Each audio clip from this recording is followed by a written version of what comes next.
I am always steady when it comes to doing the countdown. What am I trying to mean? I mean, today is already 28th of May and the year is 2025. Right on the lens is already Oracle Benson Pastore, the anchor for tonight's news at West Nile Television. Remember, this program of NILECAST News at West Nile Television is daily from Mondays to Saturdays from the hour of 7 up to the hour of 8 p.m. And we normally commence everything with what's happening in the headlines, and then the details comes afterwards. Because of that, take a look at the headlines. Shortly I will be bouncing back. Very simple tires to Israel movement. Coming up in the NILECAST news headlines tonight, outlets as media is blocked from covering NRM structured elections. People living with disability in Israel receive wheelchairs to Israel movement.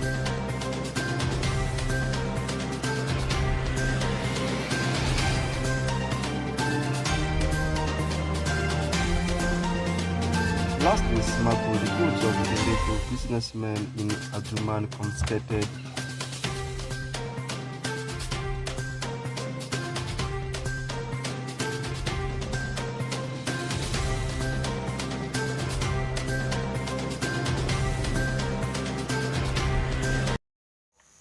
Welcome back from the headlines. Now straight into the details of the news. We are commencing it with political story, particularly in Arusha.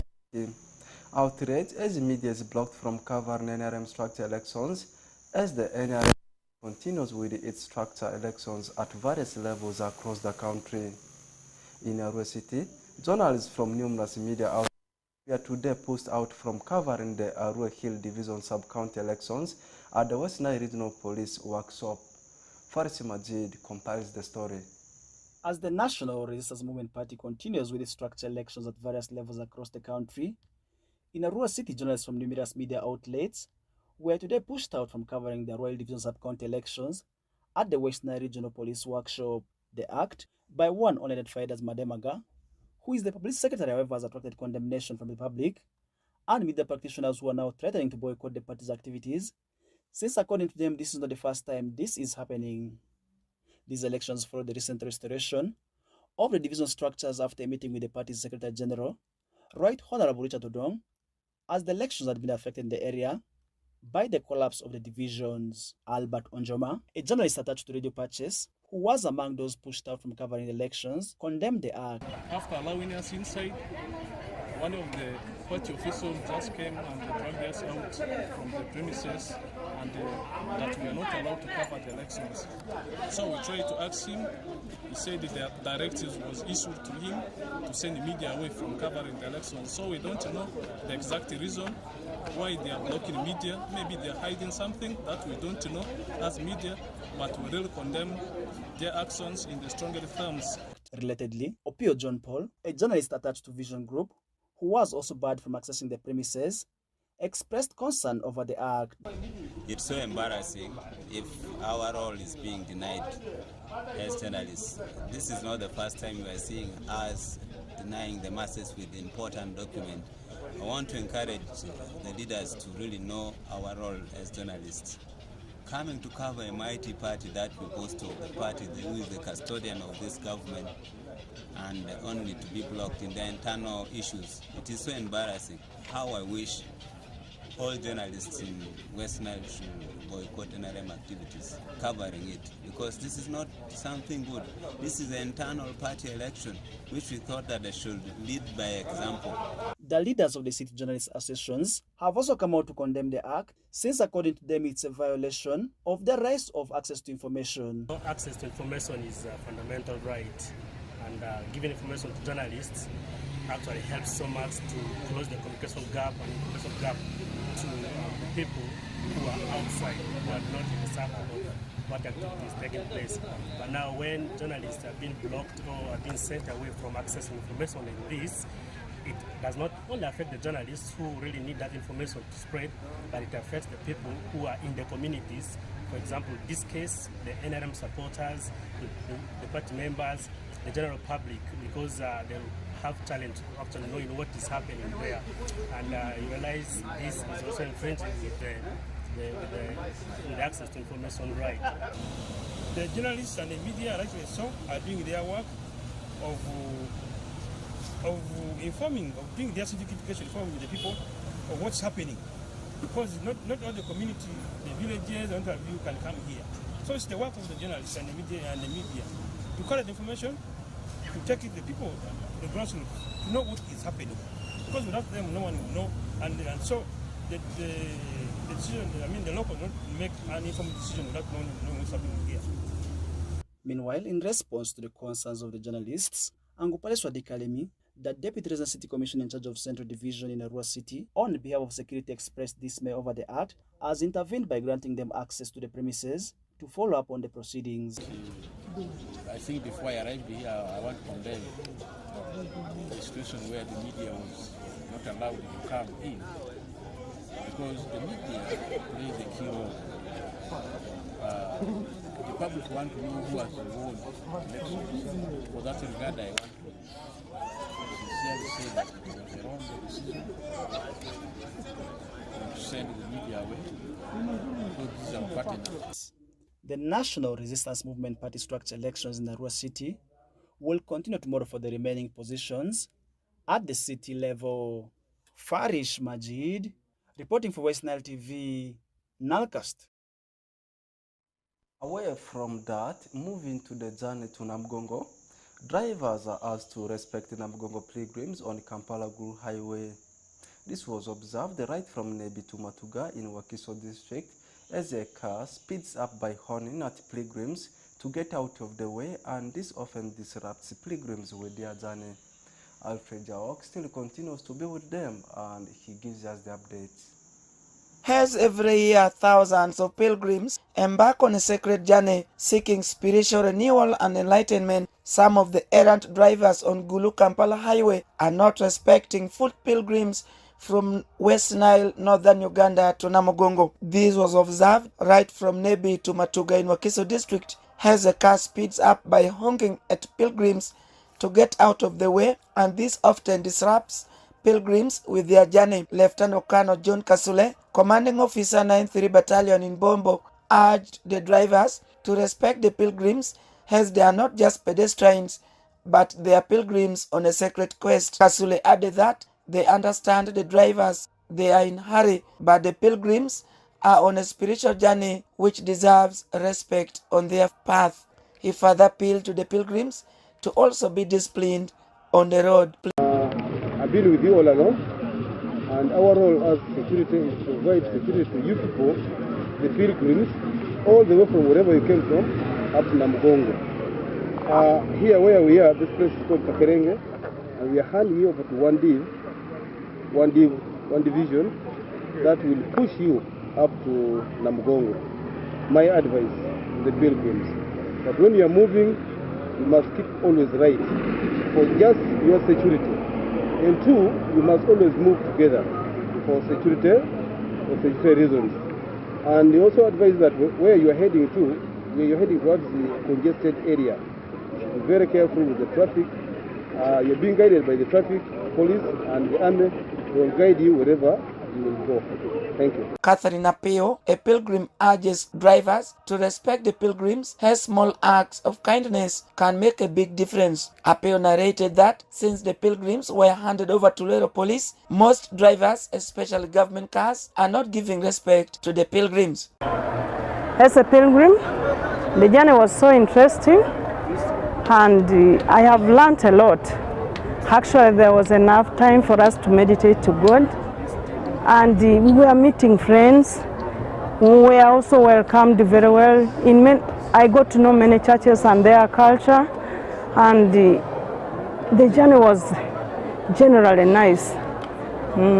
Innocent Jawiyambe, another pilgrim from Nebi Diocese, appreciated the efforts by security towards protecting pilgrims despite some errant drivers not respecting them. Well, as a pilgrim, I will also urge my fellow pilgrims that as we have approached Kampala, and you know here there are a lot of jams. Where we have been, there wasn't much jam, but I want to tell them that they should be cautious with their life. Though we have security, but your first security begins with you, then the rest will add on. So as we move to Namugongo, our final destination, we should be focused on what has actually inspired us to reach there. So we don't want to lose anyone. We want to reach safely as we all started, and we don't want to lose any number. We started very well, and I believe by the grace of God we shall also reach well Namugongo, and then likewise even go back to Nebi safely. This story aims to raise awareness about the importance of respecting pedestrians, especially the 11th of West Nile pilgrims on a sacred journey to Namugongo. It further encourages drivers to be more considerate and patient, promoting a culture of kindness and understanding. Today, the pilgrims have reached Matuga as they rest for the last journey tomorrow, Thursday, 29th May 2025, to reach Tindai. Yeah, ladies and gentlemen, finally we are in Matuga, and we have been accorded maximum security. However, some of the leaders of these pilgrims, they have urged the pilgrims to be cautious on the road, to follow the directives given by the security personnel. We are not very far from the city center. This is where jams are everywhere, and I thank God that the pilgrims are safe, their health are okay, and physically they are fit. Alfred Jawok, West Nile TV, Wakiso District.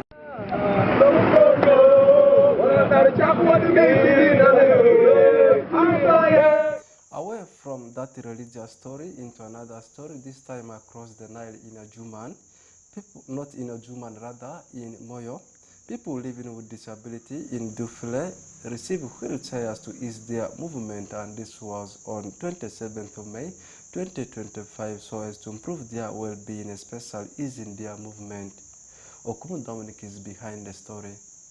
The two women have for long been struggling to move that makes them crawl for long distances, something which caught the attention of the aspiring Member of Parliament, who learnt of the plight of the women during a consultative meeting held early this month in Ara Paris. AEO Patricia Tasasi, the aspiring woman Member of Parliament Moyo District, while handing over the wheelchairs to the beneficiaries, said one of her primary priorities is to work together with the disabled persons so as to improve their well-being, stressing that she has previously distributed several other items to the persons with disabilities and pledged not to stop mobilizing and supporting the needy throughout the district. I have prioritized working with people with disability. So this is the beginning. We are going to continue lobbying for support within my means and within people who can help. This is specifically from my family. We brought the 2 wheelchairs for these 2 ladies. We also delivered walking sticks, clutches to villages like Gwerekaji. We also delivered the cane, that stick for the blind people to different places. So I'm going to continue with this. It's good to be compassionate. It's good to give back to the community. Ambayo Kizito, the councillor for persons with disabilities in Aluru sub-county, lauds the EO for the positive gesture towards the disabled persons and urged the beneficiaries to take good care of the wheelchairs so that their movements can be eased. I'm very glad because you are bringing that wheelchair for the PWT of this parish of Aka. You know, getting this bicycle is a very difficult thing. Even our MPs or our ministers are here, but they do not support these people. So I want to say, I'm glad because of this Mama Patricia. Without Patricia, you cannot get this thing. So my appeal to you people is, you keep this thing with care, because once when it gets spoiled, it is difficult for you to repair. Mundoa Zita, one of the beneficiaries, thanked the team for thinking about them, saying she has never sat on a wheelchair her entire life and feels the wheelchair will go a long way in easing her movement.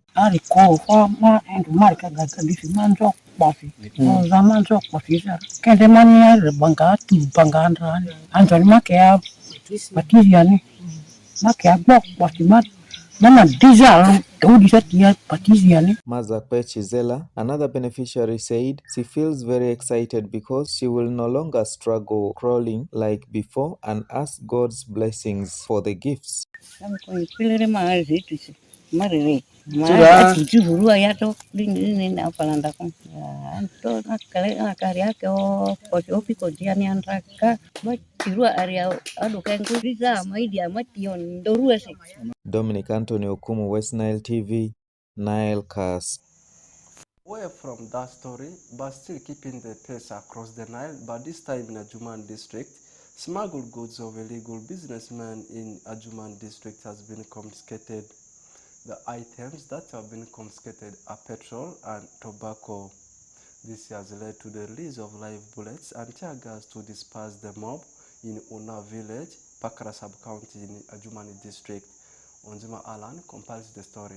Clashes arose between the security personnel and smugglers following the confiscation of the smuggled items worth of petrol and tobacco by officers of Uganda Revenue Authority. This led to release of live bullets and tear gas to disperse the mob who were attempting to reclaim their illegal items. According to the source leading to these illegalities of the smuggling business, Uganda Revenue Authority Northern Team attached to Amuru District made patrol in Una village, Bashara sub-county, Ajumani district, out of which they impounded over 70 jerrycans of petrol and others from the various stores of the smugglers. Taban Datapita, the RDC of Ajumani district, condemned the action and cautioned the team that led the patrol, disclaimed the fact that the act was totally illegal because the district security team was unaware of the exercise.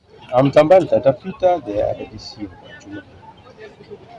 I want to say to my people of Ajuma that it has been very, very unfortunate this afternoon and this evening. I'm shocked to hear bullets without knowing what was happening. But later to know that the Uganda Revenue Authority came with the police and army from Libya to arrest some few individuals in a house. It is very, very unfortunate that an action takes place in a district minus the district security officer. No. He further appealed to the aggrieved mob to calm down and be vigilant, consoling them that the action was unorganized, hence called them to resolve the matter at appropriate time. I have called the Uganda Revenue Authority to say this is very, very unfortunate and it's not happening.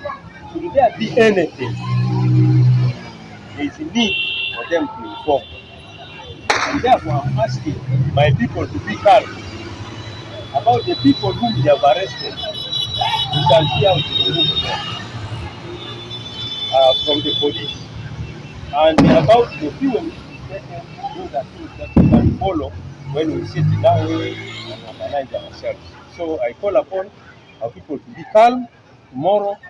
According to Simon Tumusige, who is an operation manager at Uganda Revenue Authority, on phone interview denied the condemnation of the RDC Ajumani district, saying he was not aware of the operation, but says their coming to Ajumani was from the security officer of Ajumani, who is the resident district commissioner. Complaints, and actually issued a letter to us. We received that complaint. And of course, we've been gathering information. And as I said, we did it with the police, the DPC, the CID, everyone is aware. And we did not, we went with them on the scene. That's why we first got a search warrant. Because we are going to a premise, we wanted to search a house. So we can't search a house without a search warrant. And we got it from the police.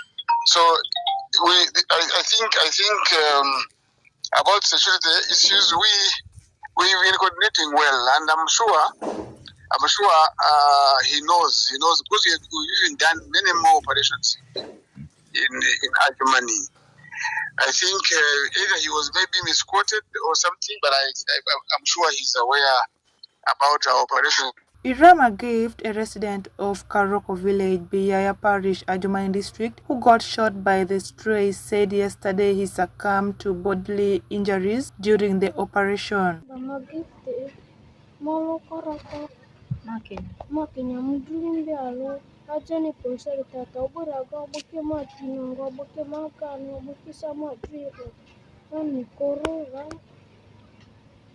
Mama niliongo mabaisa yo monti kame konime moru teru malize tare me konilena yo mabere se Msuru ranya konyo mama bere se jani me konyo ma. Angu Joyce Lakidi, a grandmother to the injured boy, narrated that eventually his boy was taken for medication but bleeded much, and she appealed to office of the RDC for further help.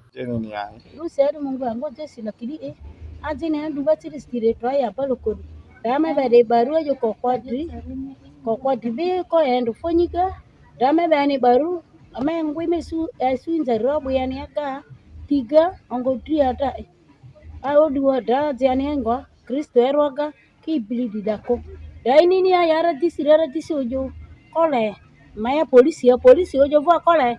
It's not first of its kind to note such clashes between the security forces and locals in a Jumani district. Tiga ongo triata aodua da zianengo Kristo eroga ki blidi dako daini ni ayara disi ojo kole maya polisi ojo va kole. It's not first of its kind to note such clashes between the security forces. Away from that story, moving forward, now in Arua City, 70 youths in Arua City pursue tailoring and garment cutting under a pilot project organized by Mungu Foundation, a local non-governmental organization in Arua City. The training is set to last for 4 months, and this is basically to transform the lives of vulnerable youths in Arua City. Take a look at the story. Since a number of vulnerable youths in Arua City continues to live difficult lives, there is hope for some of them, as 70 of them who are orphans, school dropouts, teenage mothers and the rest are benefiting by pursuing tailoring and garment cutting under a pilot project organized by Mungu Foundation, a local non-governmental organization in Arua City. The training is set to last for 4 months, and this is basically to transform the lives of vulnerable youths in Arua City. Derek Pasi, the IT, Advocacy and Communication Officer at Mungu Foundation, highlights on the background of the project. These are some of the participants. They are mixed in genders, both male and female, but of course majority of them, like the 90% of them are female. And here we have over 70 participants who are learning with us. And they have been scheduled in shifts, where there are those of the morning shifts, and then there are those in the afternoon shifts. Like I said, we have over 70 of them, but initially it's not the target. We actually look forward. We initially wanted over 100 of them, but it's because of the resources that are not sufficient enough. It has made us to contain the few.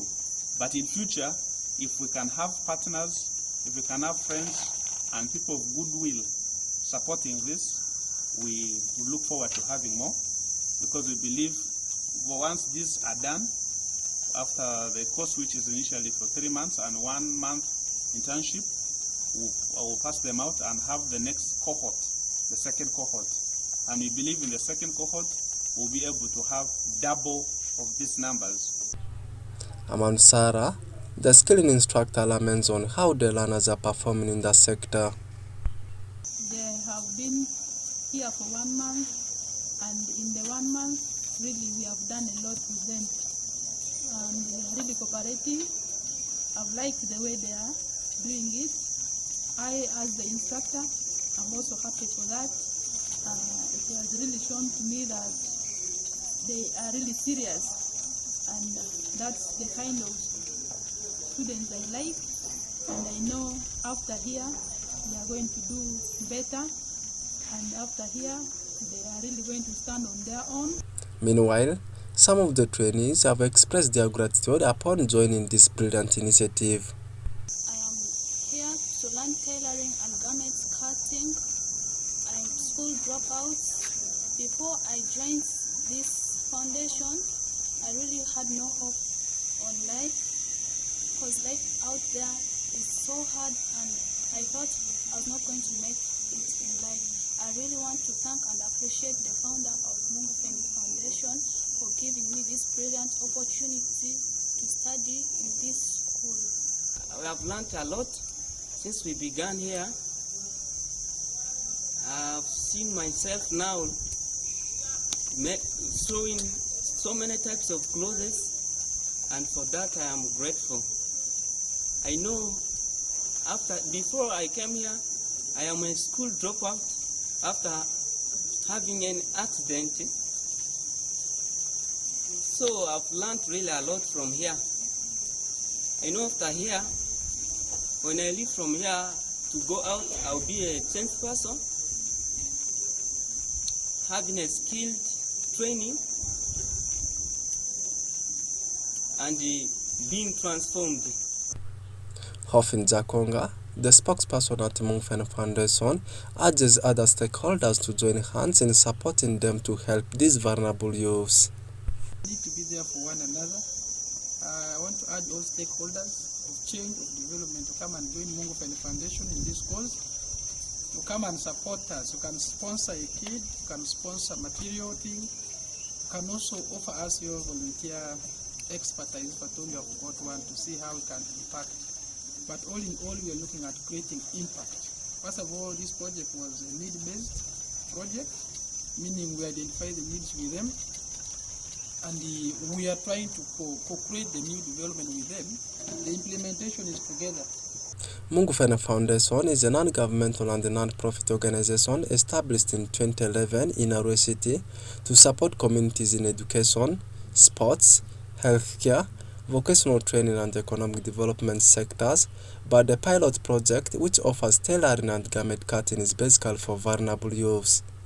Orak Benson Pastore, compiling the story for Western Television NILECAST. Away from that story, now moving to the segment of sports. Remember, tonight we are having a very big encounter in the third phase of that European football. I'm talking about UEFA Europa Conference League final. It's going to be a clash between Chelsea and the team of Real Betis, and this game is going to be at 10 p.m. East African time. Any team from Spain has never won the competition before, and from the side of England, it has been won by the team of West Ham before. In case Chelsea wins, it's going to be the second of its kind. A team from English soil is winning the competition. In case it goes into the hands of Real Betis, that means it will be the first of its kind. The trophy is landing on Spanish soil. Away from that, let's take a look at what is happening in the world of gossips and rumors. I know that is the most interesting part, of course, the viewers may want to know from me. So many stories are breaking in every club we have in Europe, but top stories are that Saudi Professional League side Al Hilal have offered a deal for Manchester United captain Bruno Fernandes Tate, and told the Portugal midfielder he has 72 hours to make a decision, and this has been reported by Daily Mail. Away from that, moving to Manchester City, the club want Lyon's 21-year-old French midfielder Ryan Cherki, who has been linked with Liverpool and also Chelsea. Away from that story, moving to Goodson Park, Everton have joined Leeds United in wanting Newcastle's 33-year-old English striker Callum Wilson, who is out of contract next summer. Moving to Spurs, the club have been offered a chance to sign 29-year-old Bayern Munich and German winger Leroy Sané, who will become a free agent at the end of next month once his contract expires, with the Bavarians coming back to England and at Anfield. Liverpool manager Ancelotti wants to keep 26-year-old Netherlands forward Cody Gakpo amidst interest from Bayern Munich. Maybe they want to offload Leroy Sané to pave way for Cody Gakpo, but yet a rumor. We are watching the space so closely. Away from that, moving to Villa Park, Aston Villa looks set to sign Feyenoord's 18-year-old Dutch striker Zepqueno Redmond on a free transfer this summer, and this has been reported by Sky Sports. Moving to London, red side of the London, that's the Arsenal. The club have held talks with the Sporting striker Victor Gyökeres as agent in Lisbon and made 59 million euros offer to sign the Swedish international, and this has been reported by Correia da Manhã in Portuguese, not Correia dello Sport. Away from that story, moving to Manchester United, The club have agreed the framework of a deal for Ipswich Town's Liam Delap and are waiting for the English striker to decide on his next move. And this has been reported by a papier called ESPN in Spanish. Still keeping the pace within Manchester United, the club are leading contenders to sign 16-year-old Southampton defender Harry James, but face competition from Chelsea, Spurs and the team of Arsenal. And this has come from a paper called Daily Mail. Portugal forward, Cristiano Ronaldo, 40 years of age, is expected to leave Saudi Professional League side Al Nassr and sign for a new club to play in the FIFA Club World Cup, which starts on 15th of June this year in US. And this has been reported by Telegraph. With that, we are concluding the chapter, and we will be bouncing back tomorrow in the same studios to give you what continues to transpire around the world, both in the other sector of the news and what continues to happen in the world of sports, more special transfer rumors and gossips. And tomorrow I'll also be able to bring for you which team, of course, has won UEFA Europa Conference League, which is tonight between the team of Chelsea and the team of Real Betis. For some people have been confused of when the final of the UEFA Champions League is going to be played. The last time the final of the UEFA Champions League was played over weekdays was way back in 2010. It was the game. It last ended in the final between the team of Inter Milan and Bayern Munich. Since then, finals, of course, have been played over the weekends. That means the final for this season's UEFA Champions League shall be on Saturday. Mark my words, Saturday, which will be the last day for May 2025, and the kickoff time shall be 10 p.m. East African time. I want to repeat myself again. UEFA Champions League final will be on Saturday at 10 p.m. between Paris Saint-Germain and the team of Inter Milan, but the odds are favoring the French Giants. I'm out of the studio.